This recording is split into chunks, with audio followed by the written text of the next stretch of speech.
اور اس کے بعد قبا کے لوگوں کی اللہ نے تعریف کی ہے. قبا کے لوگوں کی تعریف کیا کی ہے کہ آج سے پہلے، قبا سے پہلے یہاں کے لوگ نا اپنے آپ کو بہت پاک رکھتے تھے.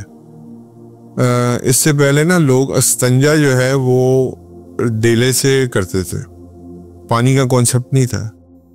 قبا کے لوگوں میں یہ کانسیپٹ تھا کہ وہ ہمیشہ ڈیلا یوز کر کے پانی بھی یوز کرتے تھے. تو یہ استنجے کا کانسیپٹ پانی کا آیا، یہ قبا کے لوگوں سے آیا. اللہ تعالیٰ کو ان کی طہارت بہت پسند تھی، تو اس لیے اللہ نے ان کو تقویٰ بھی دیا ہوا تھا اور طہارت بھی دی گئی تھی. الحمدللہ رب العالمین، الصلاۃ والسلام علی رسول الکریم، اما بعد، فاعوذ باللہ من الشیطان الرجیم، بسم اللہ الرحمن الرحیم. اچھا جی، منافقین جو ہیں نبی کریم صلی اللہ علیہ وسلم کے پاس آئے. تبوک کا میں نے آپ کو لاسٹ ٹائم ایک اوور ویو دے دیا تھا کہ کیسے مال اکٹھا کیا گیا تھا جنگ کے لیے، اور مسلمانوں نے کیسے بڑھ چڑھ کے اس میں حصہ لیا تھا، ویراز جو منافقین ہیں وہ بہانے بنا رہے تھے. خیر، اب منافقین نبی کریم صلی اللہ علیہ وسلم کے پاس آئے اور کہا کہ ہم نے ایک مسجد قبا کے پاس ایک مسجد بنائی ہے، آپ اس میں نماز پڑھ دیجئے تاکہ اس مسجد کے اندر رحمت داخل ہو جائے اور اس کا وہ کیا ہو جائے، انوگریشن ہو جائے. تو نبی کریم صلی اللہ علیہ وسلم نے آگے سے جواب دیا کہ انشاءاللہ اللہ چاہا تو میں واپسی پہ اس مسجد کا اس میں دورہ کروں گا اور اس میں پھر آ کے دیکھوں گا میں نے کیا کرنا ہے. تو فوج جو ہے وہ یہ مسجد زرار ہے، آپ کو پتہ ہے مسجد زرار ایک ایسی مسجد تھی جو بالکل مسجد قبا کے پاس بنائی گئی تھی، اور یہ منافقین کی مسجد تھی جس میں مسلمانوں کے خلاف وہ آگے آئے گا کہ یہ کیا کرتے تھے. اور پھر اللہ تعالیٰ نے اس کا کیسے پول کھولا، قرآن میں اس کا سارا ذکر ہے. اور یہ بالکل اٹس ایڈجسٹنٹ ٹو مسجد قبا، جہاں مسجد قبا اس کے بالکل سامنے بنائی گئی تھی. خیر، فوج نے پروگریس کیا اور اس کے بعد آپ کو بتایا تھا میں نے کہ ماشاءاللہ 30,000 لوگ تھے اور 10,000 ہارس مین تھے. اور اس دفعہ مسلمانوں نے وہ غلطی نہیں کی جو حنین میں کی تھی کہ اپنے نمبروں کو دیکھ کے ذرا دل میں غرور نہیں آیا، اللہ سے ڈر گئے تھے پچھلے حنین والے معاملے کے اوپر. البتہ کیملز کا مسئلہ وہیں کا وہیں تھا، جیسے لاسٹ ٹائم بھی ذکر کیا تھا کہ 18 کمپینینز جو تھے وہ ایک کیمل کو شیئر کر رہے تھے. ہورسز تھے 10,000 لیکن کیملز کم تھے. ابھی حالانکہ اتنا کچھ دیا تھا فوج کو مسلمانوں نے جتنا کنٹریبیوشن کر سکتے تھے، لیکن پھر بھی 18 لوگ کی بعد کی باری پہ ایک کیمل چلتا تھا. اور حضور صلی اللہ علیہ وسلم نے بھی اسی چیز کو فالو کیا کہ میں بھی باری لوں گا. یہ نہیں کہ ان کے لیے جو مختص کیمل تھا اس کو لیے علیحدہ، حالانکہ اگر وہ کر بھی لیتے تو صحابہ اس چیز کو بھی مائنڈ نہ کرتے، لیکن حضور صلی اللہ علیہ وسلم نے بھی عام مسلمانوں کی طرح وہی کام کیا جو صحابہ کر رہے تھے. تو یہ بھی شو کرتا ہے کہ اس لیے آپ جتنی بڑی حضور سے بڑی پوزیشن کسی کی نہیں تھی، نہ ہے نہ ہوگی. تو اس لیے اگر آپ عام لوگوں کے ساتھ عام لوگوں کی طرح چلیں گے تو آپ کی عزت میں اضافہ ہوگا، اللہ تعالیٰ آپ کی عزت میں اضافہ کریں گے، کسی اور کی عزت میں اضافہ تو نہیں ہوگا. بولنے والے تو کسی بھی کنڈیشن میں بولتے ہیں، آپ 100% بھی پرفیکشنسٹ ہو جائیں پھر بھی کوئی نہ کوئی. اب دیکھیں آپ حضور کی زندگی کو دیکھیں کہ جنہوں نے بکنا تھا انہوں نے بکا، حالانکہ حضور کی زندگی میں کوئی ایسی چیز نہیں تھی جس میں کوئی لوپ ہول ہو، معاذ اللہ کوئی ایسا پوائنٹ ہو جو وہ پکڑ سکیں. تو لوگ کبھی راضی نہیں ہوتے، اس لیے لوگوں کو راضی کرنا چھوڑ دیں. اللہ کو راضی کرنا آسان ہے اور اسی کی رضا میں جو ہے وہ انسان کی کامیابی ہے. اس کے بعد جب یہ جو الجرف ایک جگہ ہے مدینہ منورہ کے آگے، ادھر جب پہنچے تو اور لوگوں نے بھی مسلمانوں کو جوائن کیا. تو کیونکہ اب کئی لوگ ایسے بھی تھے جو اپنا سامان اور اپنا بزنس کلوز کر کے ابھی تک فوج کو جوائن کر رہے تھے. اس کے بعد ہر دفعہ جو بھی انسان کوئی لیٹ سے اگر کوئی فوج میں نظر نہیں آتا تھا تو نبی کریم صلی اللہ علیہ وسلم کے پاس جا کے کہا جاتا تھا کہ فلانا نہیں آیا، فلانا نہیں آیا. تو اللہ کے نبی آگے سے بس ایک ہی اسٹیٹمنٹ فرماتے تھے کہ اگر اللہ نے اس میں خیر ڈالی ہے تو وہ آ جائے گا، اور اگر اللہ نے اس میں خیر نہیں ڈالی تو وہ نہیں آئے گا. بات ختم ہو گئی بس. تو لیکن اس سٹیٹمنٹ کے درمیان میں ایک سٹیٹمنٹ حضرت ابو ذر غفاری کے بارے میں بھی آ گئی، اور ان کے بارے میں انہوں نے کہا کہ ابو ذر غفاری نہیں ہے. تو اب آپ کو پتہ ہے سیدنا ابو ذر غفاری رضی اللہ تعالیٰ عنہ بہت بڑے صحابی ہیں، اور اس پہ حضور صلی اللہ علیہ وسلم ذرا خاموش ہو گئے، ان پہ یہ سٹیٹمنٹ نہیں دی انہوں نے. اور ان کا تقوی زہد آپ کو پتہ مشہور ہے، اور جس انسان کا جتنا تقوی اور زہد ہوتا ہے نا اتنی اس پہ پھر اللہ تعالیٰ آزمائشیں ڈالتے ہیں. تو حضرت ابو ذر غفاری رضی اللہ تعالیٰ عنہ نے فوج جوائن کی تھی، لیکن انفارچونیٹلی ان کا کیمل جو ہے وہ بیچ میں رک گیا تھا اور وہ چلنے کا نام ہی نہیں لے رہا تھا. تو اللہ تعالیٰ نے ان پہ امتحان ڈالا، کیونکہ وہ اس چیز کو اپنا سکتے تھے. وہ زہد میں اور تقوی میں بہت آگے تھے باقی لوگوں سے. مطلب کہ آپ جتنا مرضی ان پہ آزمائش ڈال لیں، اللہ تعالیٰ نے ان کے ذریعے طاقت رکھی ہوئی تھی، اللہ کی مدد سے ہی کہ وہ اس طاقت کو فیس کر سکتے تھے. تو انہوں نے سب کچھ کیمل سے اتارا، اور آپ سوچیں اپنے اوپر لادا اور پیدل چلنا شروع کر دیا. مطلب کہ 900 کلومیٹر، ادھر 900 میٹر کا سوچ کے ہمیں کچھ ہونا شروع ہو جاتا ہے، تو 900 کلومیٹر پلس کا ڈسٹینس. خیر اللہ تعالیٰ نے ان کو ہمت دی ہوئی تھی، یہ ایمان کی ہمت ہے. اور انہوں نے بیچ میں سے ڈیزرٹ میں سے ایک شارٹ کٹ لیا جس تاکہ یہ فوج کو جلدی جوائن کر سکیں. اور آفٹر سم جب یہ کافی ڈسٹینس کور کر لیا تو انہوں نے دیکھا کہ فوج ان کو نظر آئی، اور دور سے فوج کو ایک آدمی چلتا ہوا نظر آیا. وہ اتنے دور تھے کہ وہ ریکگنائز نہیں کر پا رہے تھے یہ کون ہے. تو انہوں نے نبی کریم صلی اللہ علیہ وسلم کو بتایا کہ یہ کوئی آدمی آ رہا ہے دور سے. تو نبی کریم صلی اللہ علیہ وسلم پتہ نہیں تھا کون ہے، ظاہری بات ہے ڈسٹینس بہت زیادہ تھا. تو خیر جیسے وہ قریب آئے تو حضرت ابو ذر غفاری رضی اللہ تعالیٰ عنہ تھے. تو نبی کریم صلی اللہ علیہ وسلم نے یہی فرمایا کہ ابو ذر کی جو خیر خواہی ہے، جو خیر ہے، وہ ان کو اس سے دور رکھ ہی نہیں سکتی. اور پھر دعا فرمائی ان کے حق میں کہ اللہ تعالیٰ ابو ذر پہ رحم فرمائے، وہ اپنے اون پہ چل کے آئے ہیں اور اپنے اون پہ اس دنیا سے تشریف لے جائیں گے. یعنی کہ اپنے آپ میں ہی چل کے آئے ہیں اور اکیلے ہی آئے ہیں اور اکیلے ہی دنیا سے تشریف لے جائیں گے. اللہ کے نبی کی پروفیسی تھی ایک طرح سے، آپ کہہ لو کہ میریکل، یا بتا دیا تھا کہ کیا ہونے والا ہے. اور حضرت اب میں آپ کو ذرا فاسٹ فارورڈ لے جاؤں، پھر 1 منٹ کے لیے واپس آتے ہیں اس میں. حضرت عثمان کے دور میں ابو ذر واز نیئرنگ ہز ڈیتھ. آپ کو پتہ ہی ہے یہ شاید واقعہ ہے. ربدہ ایک جگہ تھی جہاں پہ ان کی وائف اور ان کا ایک سرونٹ تھا. جب وہ فوت ہونے والے تھے انہوں نے کہا تھا کہ جب میں فوت ہو جاؤں تو مجھے غسل دے کے ادھر ہی کفن پہنا دینا، اور راستے میں سے جو بھی گزرے اس کو بتانا یہ ابو ذر کا جنازہ ہے، اس کو دفنا دے. اب وہ فوت ہو گئے اور اس کے بعد ان کو غسل دے کے جو ہے وہ دفنا دیا گیا. اب راستے میں سے 2-3 کیروان گزرے، انہوں نے نہیں پہچانا کیونکہ اس وقت تک زمانہ بہت بدل چکا تھا، نئی جنریشنز آ چکی تھی. پھر اس کے بعد ایک کیروان کے پیچھے حضرت عبداللہ ابن مسعود رضی اللہ تعالیٰ عنہ آ رہے تھے. انہوں نے پوچھا یہ کون ہے جن کا جنازہ ہے؟ انہوں نے کہا یہ ابو ذر غفاری ہیں. تو حضرت عبداللہ ابن مسعود چیخ اٹھے اور حضور سے بولا اللہ اکبر. اور مجھے یاد ہے، اللہ کی قسم مجھے یاد ہے کہ اللہ کے نبی نے کہا تھا یہ اکیلے دنیا سے جائیں گے. تو حضرت عبداللہ ابن مسعود نے پھر ان کا جنازہ پڑھایا اور ان کو تدفین دی. تو یہ ان کی کہانی تھی. اس کے بعد آرمی اس کے بعد اب ایک جگہ سے گزری جہاں قوم سمود کو اللہ تعالیٰ نے ڈسٹروائے کیا تھا. اس کو کہتے ہیں ہجر سمود یا پھر مدائن صالح. اس جگہ کو یہ اگر آپ مدینہ سے تبوک کی طرف جاؤ تو راستے میں آتا ہے. اس کے بعد کچھ کمپینین، اوبیسلی ایک انسانی فطرت ہے، انسان دیکھنا چاہتا ہے کہ یہاں کیا ہے. تو وہ دیکھنا اندر کی طرف انہوں نے دیکھنا شروع کیا تو حضور صلی اللہ علیہ وسلم نے منع فرما دیا اور کہا کہ do not enter the homes, ان کے گھروں میں داخل مت ہو جن کو اللہ نے تباہ کر دیا ہے. اور اگر داخل ہونا بھی ہے تو روتے ہوئے اور اللہ سے استغفار کرتے ہوئے داخل ہو. آج اس کنڈیشن کو اگر ہم اپنے اوپر لاگو کریں تو اللہ معاف کرے ہمارے ہاتھ میں کیمراز ہوتے ہیں اور ہم نے اس کو ایک ٹورسٹ اسپاٹ بنایا ہوا ہے، اللہ معاف فرمائے، تو یاد رکھیے گا یہ جو کنڈیشن ہے، اگر آپ ایسی جگہ، منع نہیں ہے جانا، لیکن جانا ہے تو عبرت کری جائیں اور دیکھیں گے اللہ تعالیٰ نے قوموں کو کیسے تباہ کیا ہے۔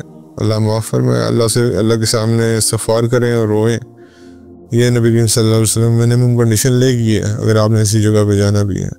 آج پاکستان میں بھی موہنجو داڑو، ہڑپا اور اس طرح کی ویب سائٹس ہیں موجود اپنی جگہ۔ اللہ معاف کرے، ایسی جگہ پہ جاتے ہوئے اللہ سے بس خوف ہی کھانا چاہیے۔ اس کے بعد جی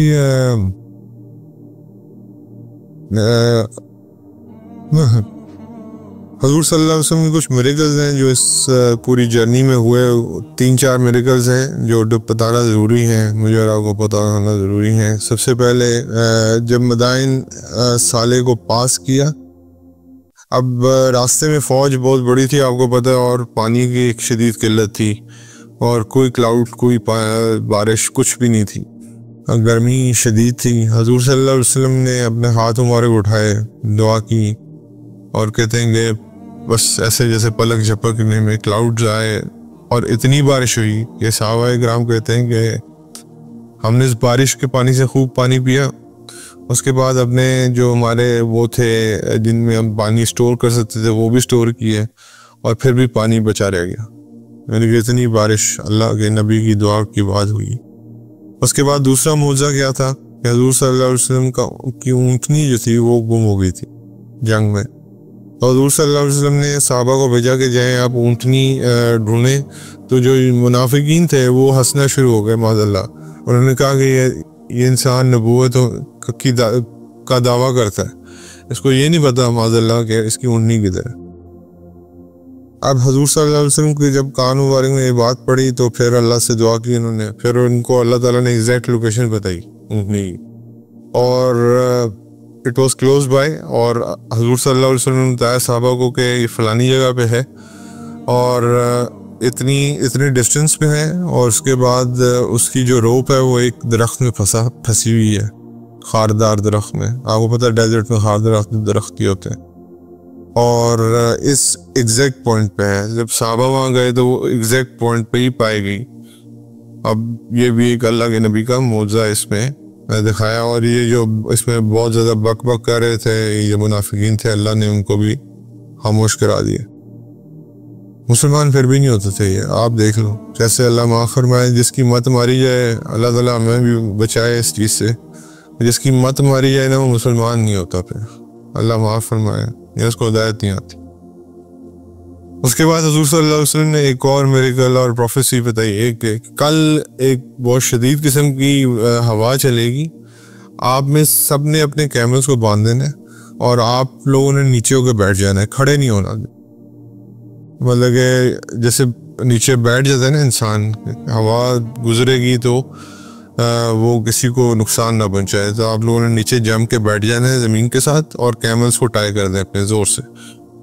تو اگلا دن آیا، تیز ہوا بلو ہونا شروع ہو گئی، اور اس کے بعد کیا ہوا کہ ایک انسان نے ایسی کوشش کی کہ دیکھتے پتہ نہیں کتنی سچائی اس بات میں، کھڑا ہوا وہ اڑ کے ہوا اس کو اڑا کے پتہ نہیں کہاں تک لے گئی، اور اس کا مطلب کہ کیا ہوا کوئی پتہ نہیں، واللہ عالم، مطلب اڑا کے ہی لے گئی ہوا اس کو، صرف یہ چیک کرنے کے لیے کہ اللہ کے نبی نے معاذ اللہ کہا تھا کہ بیٹھے رہنا، کھڑے نہ ہونا، دیکھتے ہیں کھڑے ہو کے کیا ہوتا ہے، کیا ہو جائے گا زیادہ سے زیادہ، ہوا اڑا کے لے گئی۔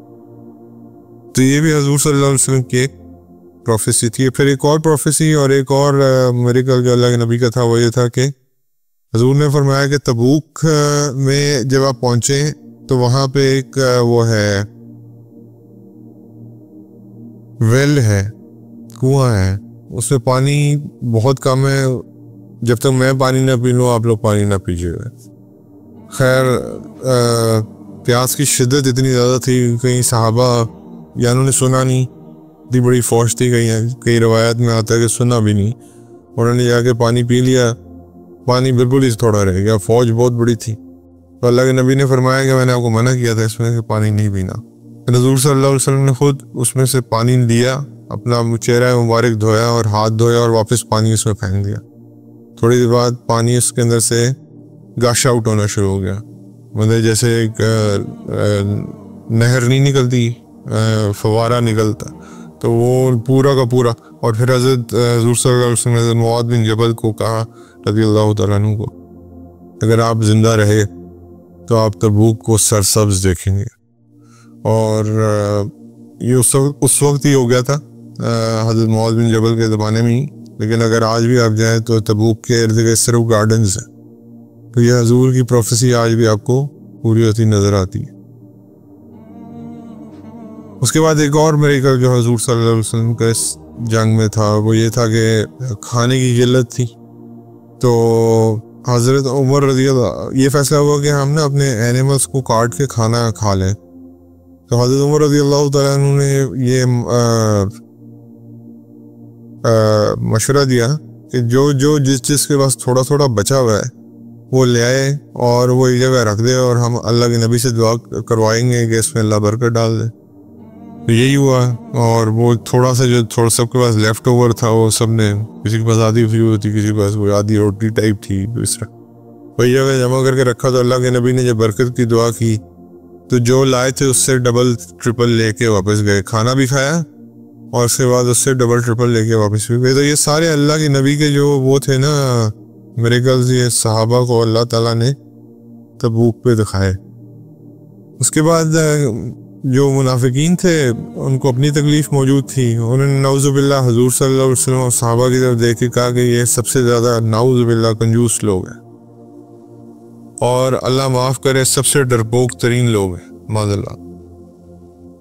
ابھی بھی آپ سوچیں گے سارے میریکلز دیکھنے کے بعد بھی یہ منافقین کے الفاظ ہیں. اب اللہ تعالیٰ نے اس سٹیٹمنٹ کے بارے میں پروفٹ صلی اللہ علیہ وسلم کو انفارم کر دیا، اور حضور صلی اللہ علیہ وسلم نے ان کو بلایا کہ تم نے کیا کہا ہے. سورہ توبہ میں آیت نمبر 65 میں اللہ تعالیٰ فرماتے ہیں، یا اگر آپ ان سے پوچھیں گے نا کہ انہوں نے آپ کو کیا کہا ہے، تو یہ آگے سے کہیں گے ہم تو صرف مذاق کر رہے تھے، ہم تو صرف we were just messing around, we were just joking. جیسے آج ہم کہتے ہیں کوئی جھوٹ ہمارا پکڑا جائے تو ہم کہتے ہیں تو مذاق کر رہے تھے. تو یہ منافقین کی نشانی میں سے ایک نشانی ہے. تو آگے اللہ فرماتے ہیں کہ ان کو کیا اللہ، اس کے رسول یا اس کے اللہ تعالیٰ کی سائنس کے علاوہ کوئی اور چیز نہیں ملی تھی مذاق کرنے کے لیے؟ کیا اللہ معاذ اللہ یا معاذ اللہ نبی کریم صلی اللہ علیہ وسلم یا اللہ کے جو نشانیاں ہیں ان کے علاوہ کیا کوئی اور چیز نہیں ہے دنیا میں مذاق کرنے کے لیے؟ آج ہمارا بھی یہی مسئلہ ہے. ہم اللہ تعالیٰ کے شاعر میں مذاق اڑاتے ہیں، کسی کی داڑھی کا مذاق اڑا دیا، کسی کے پردے کا مذاق اڑا دیا، دین کی چیزوں کا مذاق اڑا دیا. اللہ معاف فرمائے، اس کی بڑی سخت پکڑ ہے میرے بھائی. اس کے بعد ایسی اگلی آیت میں اللہ تعالیٰ فرماتے ہیں کہ 66 میں Do not present your excuses, you have entered the fold of disbelief after you were believers. یعنی کہ اتنی سخت وعید سنائی اللہ نے کہ یہ تم اللہ، اس کے نبی اور اللہ کی نشانیوں میں مذاق اڑاتے ہو، تم ڈسبلیف میں انٹر ہو گئے، یعنی کہ تمہارا ایمان ہی فارغ ہو گئے. تو اب یا تو اللہ سے توبہ کرو، اللہ اور اس کے رسول اور اللہ تعالیٰ کے شاعر میں کوئی وہ جو ہے نا گنجائش نہیں ہے ان کو مذاق اڑانی. کئی دفعہ ایسے مذاق ہوتے ہیں اللہ معاف کرے جو کہ بلاسفیمیس ہو جاتے ہیں، ہمیں پتہ نہیں چلتا لیکن وہ ہمیں دائرہ اسلام سے فارغ کر دیتا ہے. اب آگے جب حضور صلی اللہ علیہ وسلم تبوک پہ جب پہنچے تو تبوک اٹ سیلف آپ کو میں نے بتایا تھا وہ اتنی بڑا انسیڈنٹ نہیں تھا جتنا اس کا جاننے کا سفر تھا اور جو واقعات تھے. دشمن کو پتہ چل چکا تھا کہ مسلمان 30,000 کی تعداد میں آ رہے ہیں، ان کو پتہ تھا کہ 3,000 پہ انہوں نے ہمارے ساتھ کیا کیا تھا، 30,000 پہ کیا کریں گے. تو Romans never came forward, they ran away from the battlefield. اور راستے میں جتنی پھر جو رومنز کے ساتھ جو الائڈ وہ تھے ٹرائبس، انہوں نے مسلمانوں کے ساتھ پلیج ایلیجنس کی، یعنی کہ ان کے ساتھ جہاد میں بیعت کی، ٹریٹی سائن ہوئی، اور پھر مسلمانوں سے پروٹیکشن مانگی گئی جس کے بدلے میں ان کو جزیہ دینا تھا. جزیہ کوئی سزا نہیں ہوتی تھی. آپ دیکھیں آپ کسی کا ڈیفنس کر رہے ہیں، ظاہری بات ہے اس کو ڈیفنس پہ کیا آئے گا، ایک خرچہ آئے گا. تو جزیہ جو ہے وہ ایک ٹیکس تھا that which was not a punishment, it was for their protection. حضرت عمر کے زمانے میں حضرت عمر رضی اللہ تعالیٰ عنہ کچھ جگہوں کی ان کو لگا کہ میں حفاظت نہیں کر سکتا، انہوں نے ان کا جزیہ واپس لوٹا دیا. تو یہ جزیہ کوئی اللہ معاف کرے، اللہ وہ نہیں ہے، یہ ایک اسلامک لا ہے، اور آپ ان سے ان کی پروٹیکشن کے عوض یہ پیسے لے رہے ہیں یا جو بھی لے رہے ہیں، مال لے رہے ہیں. تبوک میں 20 دن رکے جی، دشمن دوبارہ کہیں نہیں آیا، اور مسلمانوں کو اللہ تعالیٰ نے بغیر جنگ کے الحمدللہ فتح یاب کر دیا. بس خالد بن ولید رضی اللہ تعالیٰ عنہ کو کچھ لوگوں کے ساتھ بھیجا گیا تھا ان ٹرائب سے ساتھ ڈیل کرنے پہ جنہوں نے مسلمانوں کے خلاف سائڈ کیا تھا اور جنگوں میں. تو وہاں پہ حضرت خالد بن ولید نے بندے کو کیپچر کیا جس کا نام تھا اوقید دیر. اب یہ ایک لیڈر تھا ایک ٹرائب کا جس نے ایک بڑی سی کیپ پہنی ہوئی تھی، اور وہ کیپ بڑی خوبصورت تھی، اور لوگ اس کو دیکھ کے، اس کی کیپ کو، اس کی ڈریسنگ کو دیکھ کے بڑا جو ہے نا وہ جیسے آج ہمارے ہاں بھی امپریس ہو جاتے ہیں دنیا کے مٹیریل سے. حضور صلی اللہ علیہ وسلم نے کہا کہ ڈونٹ بی امیزڈ، یعنی کہ اس کی کلوتھنگ اور اس کے کپڑے اور اس کی ٹوپی دیکھ کے زیادہ امیز یا ایکسائٹمنٹ کی ضرورت نہیں ہے. اب یہاں پہ حضرت سعد بن معاذ کا ذکر پھر آتا ہے. جو کپڑے سعد بن معاذ رضی اللہ تعالیٰ عنہ جنت میں پہنے ہو اس سے بہت بہتر. ایک دفعہ یاد ہے آپ کو سلک کی بات آئی تھی، ایک سلک آئی تھی تو اس پہ لوگوں نے کہا تھا کہ ایسی سلک ہم نے دیکھی، تو اس پہ بھی حضور نے فرمایا تھا کہ ایسی سلک سے وہیں کہیں بہتر سلک حضرت معاذ سعد بن معاذ رضی اللہ تعالیٰ عنہ جنت میں پہنی. تو یعنی کہ یہ اتنے بڑے صحابی تھے. اب حضور جب واپس آئے 20 راتوں کے سٹے کے بعد، اب مسجد کے بارے میں بات ہو رہی ہے. اب اللہ تعالیٰ نے ساری مسجد کا پول کھولا، اور وہ مسجد جس میں یہ چاہ رہے تھے کہ اللہ کے نبی نماز پڑھ لیں، حضور صلی اللہ علیہ وسلم کو اللہ تعالیٰ نے بتایا کہ سب سے پہلے تو جب آپ واپس پہنچیں گے یہ آپ کو پریزنٹ کریں گے ایکسکیوز جو نہیں جا سکے، جو منافقین نہیں جا سکے. آپ کو سب سے پہلے یہ 94 نمبر آیت ہے سورہ توبہ کی، اور یہ جو مسجد ہے مسجد زرار اس کا نام قرآن میں آتا ہے. یہ 107 آیت ہے سورہ توبہ کی. جنہوں نے یہ مسجد بنائی ہے ان کا مقصد کیا تھا اللہ بتاتے ہیں. ان کا مقصد تھا کہ بلیورز کو ہارم کریں، مسلمانوں کو تکلیف پہنچائیں، لوگوں کا ایمان خراب کریں، اور مسلمانوں کو آپس میں ڈسیونائٹ کریں. یعنی کہ تینوں مقصد جو تھے وہ کیا تھے؟ گندے مقصد تھے. اور یا پھر جو نئے مسلمان ہوئے ہیں ان کا ایمان ضائع کروائیں. اور اللہ تعالیٰ کہتے ہیں کہ اللہ تعالیٰ نے یہاں تک کہا کہ آگے جب آپ ان سے پوچھیں گے یہ اللہ کی قسم بھی کھا لیں گے کہ ہمارا یہ مقصد نہیں ہے. یعنی کہ یہ بھی ایک ہمارے لیے آنکھیں کھولنے والی بات ہے. آج ہم اللہ کی قسم یہ بہت عام چیزوں پہ کھا لیتے ہیں، ہم نے چھوٹا سا جھوٹ بچانے کے لیے کھا لیتے ہیں، لیکن یہ اس کو ہم کہتے ہیں مائنر لیتے ہیں آپ کے سامنے ہے. اب اللہ نے ان کو کمپلیٹلی ایکسپوز کر دیا تھا، اور اللہ نے پھر 108 آیت میں بڑا کلیئرلی حکم دے دیا نبی کریم صلی اللہ علیہ وسلم کو، don't ever read a single صلاح. ادھر آپ نے ایک نماز بھی نہیں پڑھنی مسجد زرار میں. The Masjid has been built، بلکہ اس مسجد میں نماز پڑھیں. 108 میں ہی آگے لکھا ہوا ہے جو تقوی کی بنیاد پہ بنائی گئی. اور وہ کون سی مسجد ہے؟ جو پہلی مسجد تقوی کی بنیاد پہ بنائی گئی تھی قباء ہے. آپ کو پتہ ہے کہ اگر آپ قباء جا کے نماز پڑھتے ہیں 2 نفل پڑھتے ہیں تو ایک مقبول عمرے کا ثواب ہے. یہ حدیث ہے. قباء جاتے ہیں اگر آپ اس نیت سے اور 2 نفل پڑھتے ہیں تو آپ کے مقبول عمرے کا ثواب ملتا ہے. اور اس کے بعد قباء کے لوگوں کی اللہ نے تعریف کی ہے. قباء کے لوگوں کی تعریف کیا کی ہے کہ آج سے پہلے، قباء سے پہلے یہاں کے لوگ نا اپنے آپ کو بہت پاک رکھتے تھے. اس سے پہلے نا لوگ استنجا جو ہے وہ ڈیلے سے کرتے تھے، پانی کا کانسیپٹ نہیں تھا. قباء کے لوگوں میں یہ کانسیپٹ تھا کہ وہ ہمیشہ ڈیلا یوز کر کے پانی بھی یوز کرتے تھے. تو یہ استنجے کا کانسیپٹ پانی کا آیا یہ قبا کے لوگوں سے آیا. اللہ تعالیٰ کو ان کی طہارت بہت پسند تھی, تو اس لیے اللہ نے ان کو تقویٰ بھی دیا ہوا تھا اور طہارت بھی دی گئی تھی. اس کے بعد پھر جی بیسیکلی یہ مسجد بنانے کا مقصد کیا تھا. ابو عامر الراہب ایک منافق تھا سرداروں میں سے, ایک ابن سلول تھا. وہ سمجھتے تھے کہ قبا بنا کے نبی کریم صلی اللہ علیہ وسلم نے یہ پاور حاصل کی ہے, تو ہم زرار بنا کے یہ پاور حاصل کر لیں گے. اور یہ وہی لوگ تھے جو پہلے حضور صلی اللہ علیہ وسلم کے آنے سے پہلے لیڈرز تھے مکہ مکرمہ کے. اس کے بعد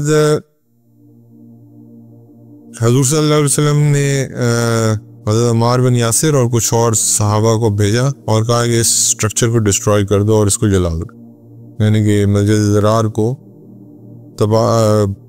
ڈسٹروائے کر دو اور جلا دو. آج اگر آپ مدینہ منورہ جاتے ہیں بالکل قبا کے سامنے آپ کو ایک ڈمپ یارڈ نظر آئے گا, وہاں مسجد زرار تھی. اس کے بعد اگلی آیت میں اللہ تعالیٰ فرماتے ہیں The building they have built will continue to remain doubt in their hearts and they doubted it completely. اور پھر آگے اللہ فرماتے ہیں another place یہ بلڈنگ انہوں نے ایسے بنائی ہے کہ یہ گرنے والی ہے اور یہ اس کے ساتھ ہی جہنم میں گریں گے. مسجد زرار کے بارے میں اللہ فرماتے ہیں. اور اس کے بعد اللہ تعالیٰ آگے فرماتے ہیں کہ مطلب کہ اللہ تعالیٰ نے مذمت فرمائی ہے ساری مسجد کی, یہ جو مسجد زرار کا معاملہ تھا, اور یہ بنائی بھی انہوں نے بالکل اپوزٹ قبا گئی تھی. اب یہ سارا کچھ ایکسپوز ہو چکا ہوا تھا, اور اب تھوڑی سی جو آخری 2-4 باتیں وہ میں آپ کو بتا دوں. وہ یہ ہے انہی دنوں میں ابن سلول جو تھا وہ بیمار ہو گیا, اور بلکہ یہ ذی القعدہ میں اس کے یہ مر گیا. آپ کو پتہ ہے لیڈر تھا ہپوکرائٹس کا, اس نے اللہ کے نبی کو کوئی کوشش کہیں بھی کوئی بھی معاملہ نہیں جانے دیا جہاں پہ اس نے حضور کو تکلیف نہ پہنچے. حضرت اما عائشہ کا واقعہ سب سے بڑا واقعہ آپ کے سامنے ہے. لیکن کے بیٹے حضرت عبداللہ بن عبداللہ نام تھا ان کا رضی اللہ تعالیٰ عنہ, وہ بہت ہی نیک انسان تھے, صحابی بھی تھے. انہوں نے حضور صلی اللہ علیہ وسلم کو کہا کہ یا رسول اللہ آپ مجھے کیا ایک اپنی قمیض دے سکتے ہیں اس کو کفنانے کے لیے. اب ہم لوگ یہ کہتے ہیں, یہ ذرا میں آپ کو تھوڑا سا اصلاح کر دوں ادھر یہاں پہ اس چیز کی, میری بھی ہوئی آپ لوگ کو بھی بتا دوں. حضور نے اپنی پسند سے شرٹ نہیں دی تھی, یاد رکھیے گا. حضور صلی اللہ علیہ وسلم نہیں دینا چاہتے تھے. یہ جو لوگ ہمیں کہتے ہیں نا کہ اللہ کے نبی نے تو منافق کو بھی شرٹ دے دی, یار یہ سب کہانیاں آپ کو کراتے ہیں. اللہ کے نبی نہیں دینا چاہتے تھے, لیکن اللہ کے نبی حضرت عبداللہ جو تھے ان کے بیٹے, ان کو انکار نہیں کرنا چاہتے تھے. تو وہ ان کے آنر میں انہوں نے شرٹ دی تھی. It was not for عبداللہ ابن سلول, it was for عبداللہ ابن عبداللہ رضی اللہ تعالیٰ عنہ جو ان کے بیٹے تھے. ٹھیک ہے. اس کے بعد انہوں نے حضور صلی اللہ علیہ وسلم سے ایک اور ریکویسٹ کر دی. انہوں نے کہا یا رسول اللہ کیا آپ جنازہ پڑھا دیں گے. اگین اللہ کے نبی جنازہ نہیں پڑھانا چاہتے تھے, لیکن کیونکہ ان کے بیٹے حضور کے بڑے قریب تھے, محبوب تھے, ان کی ریکویسٹ پہ آگے بڑھ گئے. تو حضرت عمر رضی اللہ تعالیٰ عنہ یہاں آ گئے, اور حضرت عمر رضی اللہ تعالیٰ عنہ کا یا رسول اللہ کیا حکم نہیں ہے قرآن میں کہ آپ منافقین کے بارے میں جنازہ نہیں پڑھا سکتے یا ان کی استغفار نہیں کر سکتے. تو اس پہ حضور صلی اللہ علیہ وسلم نے آیت پڑھی کہ ان کے لیے مغفرت مانگو یا نہ مانگو, یا 70 بار ہی مغفرت مانگو, قبول نہیں ہوگی. تو حضور نے کہا کہ مجھے اللہ نے آپشن دی ہوئی ہے, مانگو یا نہ مانگو. میں مانگ لوں, میں اس آپشن کو یوز کر رہا ہوں, مانگنے والی کو, اللہ کی نافرمانی نہیں کر رہا. خیر حضرت عمر خاموش ہو کے پیچھے چلے گئے, اور پھر جنازے کے بعد پھر اللہ تعالیٰ نے آیتیں اتار دی حضرت عمر کی شان میں. ایک اور بات, پردہ, بدر کی لڑائی کے بعد سارا کچھ, اور یہ ایک اور اللہ تعالیٰ نے حضرت عمر کی شان میں کہا، مطلب کہ ان کو جس سیکنڈ کرتے ہوئے ایک اور آیت اتار دی کہ ڈونٹ ایور ریڈ صلاح on the people who do not, اور منافقین کی کبھی بھی، آیت نمبر 84 ہے یہ سورۃ توبہ کی، کہ ان کی کبھی بھی آپ نے نماز جنازہ نہیں پڑھانی اور کبھی بھی ان کے قبر کے اوپر بھی نہیں کھڑے ہونا. 2 احکامات. اور حضرت حذیفہ بن یمان رضی اللہ تعالیٰ عنہ کے پاس آپ کو پتہ ہے کانفیڈینشیل لسٹ تھی جو حضور نے ان کو بتائی ہوئی تھی، اور حضور کو اللہ نے بتائی تھی کہ یہ کچھ لوگ ہیں جو منافقین ہیں. 12 غالباً نام تھے. تو صحابہ جب ان کو پتہ چلا کہ حضرت حذیفہ بن یمان کے پاس یہ نام ہے رضی اللہ تعالیٰ عنہ کے پاس، تو انہوں نے جا کے حضرت حذیفہ سے بہت پوچھا. سب حضرت حذیفہ نے انکار کر دیا، اگر نہیں. حضرت عمر بار بار حضرت حذیفہ کے پاس گئے، مجھے بتا دیں، مجھے بتا دیں، اچھا یہ بتا دیں میرا نام ہے، بس اتنا ہی بتا دیں میرا نام ہے، میں کسی اور کا نہیں پوچھتا. تو اتنے ورڈ تھے یہ لوگ اس وقت اپنے بارے میں. اور آج ہم میرے جیسے لوگ ہیں، ان کو پتہ ہی نہیں ہے ہم پتہ نہیں کیا ہیں، اللہ معاف کرے. اور اس کے بعد جی وہ آپ کو پتہ ہے کہ حضرت عمر پھر حضرت حذیفہ کو ہی دیکھا کرتے تھے رضی اللہ تعالیٰ عنہ. جس جنازے میں وہ شامل ہوتے تھے اسی میں شامل ہوتے تھے، ورنہ اس میں شامل نہیں ہوتے تھے. اب یہ تبوک اللہ تعالیٰ کے حکم سے پورا ہو گیا، اور 3 لوگوں کی کہانی اس میں رہ گئی، وہ انشاءاللہ اگلی دفعہ پوری کریں گے. اور کچھ جو آخری حضور صلی اللہ علیہ وسلم کا حج ہے وہ اگلی دفعہ پڑھیں گے. یہ 3 لوگ وہ تھے جو بغیر ایکسکیوز کے پیچھے رہ گئے تھے، اور پھر ان کی توبہ اللہ تعالیٰ نے 50 دنوں بعد قبول کی تھی. تو ان کے بارے میں انشاءاللہ نیکسٹ ٹائم اللہ کو فوق سے پڑھیں گے. یہ کچھ حدیث میں آپ کو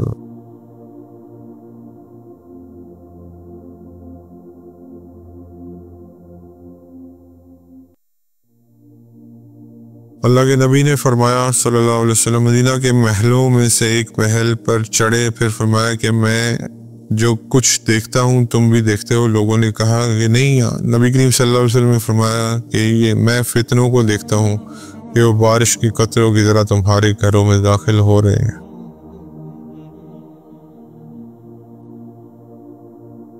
نبی کریم صلی اللہ علیہ وسلم نے ہم سے فرمایا تم میرے بعد بعض کام ایسے دیکھو گے جو تمہیں برے لگیں گے. صحابہ اکرام نے عرض کیا یا رسول اللہ آپ اس سلسلے میں کیا حکم فرماتے ہیں؟ نبی کریم صلی اللہ علیہ وسلم نے فرمایا انہیں ان کا حق ادا کرو اور اپنا حق اللہ سے مانگو. یعنی کہ کئی چیزیں آپ کو بری لگتی ہیں، انسان نہیں کرنا چاہتا، لیکن اللہ کے نبی کہہ رہے ان کا حق ان کو دے دو، اپنا حق اللہ سے مانگو. اس کے بعد حضور صلی اللہ علیہ وسلم نے فرمایا کہ قیامت قائم نہ ہوگی یہاں تک کہ ایک شخص دوسرے کی قبر کے پاس سے گزرے گا اور کہے گا کاش میں اس کی جگہ ہوتا. یعنی کہ حالات اتنے بگڑ جائیں گے کہ زندہ جو ہوگا نا وہ مردے کو آئیڈیلائز کر رہا ہوگا. آپ یہ اندازہ کر لیں. اللہ تعالیٰ ہمیں اس ٹائم سے پہلے لے جائیں. ویسے اب بھی وقت ایسا ہی ہے. آج کل کے منافق نبی کریم صلی اللہ علیہ وسلم کے زمانے کے منافقین سے بدتر ہیں. اس وقت چھپاتے تھے اور آج اسے کھلم کھلا اظہار کرتے ہیں. آپ دیکھ لو یہ کہ منافق جو ہے ہمارے گٹوں میں بیٹھ گئے ہیں ہر جگہ ہی. انہوں نے نبی کریم صلی اللہ علیہ وسلم سے سنا آپ صلی اللہ علیہ وسلم کہ میرے بعد کفر کی طرف نہ لوٹ جانا، ایک دوسرے کی گردن نہ مارنے لگنا. یعنی کہ حضور صلی اللہ علیہ وسلم کو یہ ڈر ہمیشہ رہا. یہ تو ان کو پتا تھا کہ شرک کی طرف میری امت کبھی بھی اکٹھی نہیں راغب ہوگی. جو اصل میں چیز تباہ کرے گی وہ مال اور دولت ہے، یا پھر یہ ہوگا کہ آپس میں لوٹ مار جاری ہو جائے گی اور ایک دوسرے کی گردن مارنا شروع کر دیں گے. حضور صلی اللہ علیہ وسلم نے فرمایا مسلمان کو گالی دینا فسق ہے اور اس کو قتل کرنا کفر ہے. اور ہم سبحان اللہ آرام سے یہ دونوں چیزیں کرتے ہیں. نبی کریم صلی اللہ علیہ وسلم نے فرمایا قیامت کے دن سے پہلے ایسے دن ہوں گے جن میں جہالت اتر پڑے گی اور علم اٹھا لیا جائے گا اور حرج بڑھ جائے گا اور حرج قتل ہے. اللہ تعالیٰ سے دعا ہے جی اللہ تعالیٰ ہمیں فتنوں کے دور سے محفوظ فرمائے اور منافقین سے محفوظ فرمائے. یہ انسان کو پتہ نہیں چلتا کہ آپ کا ایمان کب آپ کے اندر سے نکال کے لے جاتے ہیں اور انسان کو پتہ بھی نہیں چلتا. اللہ تعالیٰ ہمیں معاف فرمائے اور اللہ قبول فرمائے. جزاکم اللہ خیر.